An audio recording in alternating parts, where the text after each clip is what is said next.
हल्दी घाटी का युद्ध 1576 में लड़ा गया था। यह युद्ध महाराणा प्रताप और मुगल सेना के बीच हुआ था। महाराणा प्रताप मेवाड़ की स्वतंत्रता बनाए रखना चाहते थे। अकबर मुगल साम्राज्य का विस्तार करना चाहता था। दोनों सेनाओं की प्रारंभिक रणनीतियों का संक्षिप्त विवरण दिया जाएगा। हल्दी घाटी का युद्ध भारतीय इतिहास में एक महत्वपूर्ण घटना है। यह युद्ध महाराणा प्रताप की वीरता और साहस का प्रतीक है। महाराणा प्रताप ने मुगल सेना के खिलाफ अद्भुत पराक्रम दिखाया। चेतक महाराणा प्रताप का घोड़ा अपनी स्वामी भक्ति के लिए प्रसिद्ध है। राजपूतों ने मुगल सेना पर जोरदार आक्रमण किया। युद्ध के परिणाम बदलते रहे, लेकिन महाराणा प्रताप का हौसला नहीं टूटा।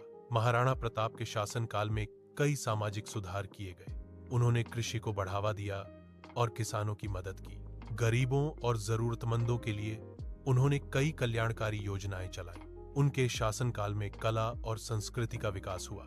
मेवाड़ की आर्थिक स्थिति को सुधारने के लिए उन्होंने व्यापार को बढ़ावा दिया। महाराणा प्रताप ने मुगल सेना के खिलाफ कई चुनौतियां और संघर्षों का सामना किया। उन्होंने मुगल सेना के खिलाफ गुरिल्ला युद्ध की रणनीति का उपयोग किया। उनके परिवार और समर्थकों ने मेवाड़ की स्वतंत्रता के लिए महान त्याग और बलिदान दिए। मेवाड़ की स्वतंत्रता को बनाए रखने के लिए उनका दृढ़ संकल्प अद्वितीय था। इन कठिनाइयों के बावजूद महाराणा प्रताप ने कभी हार नहीं मानी।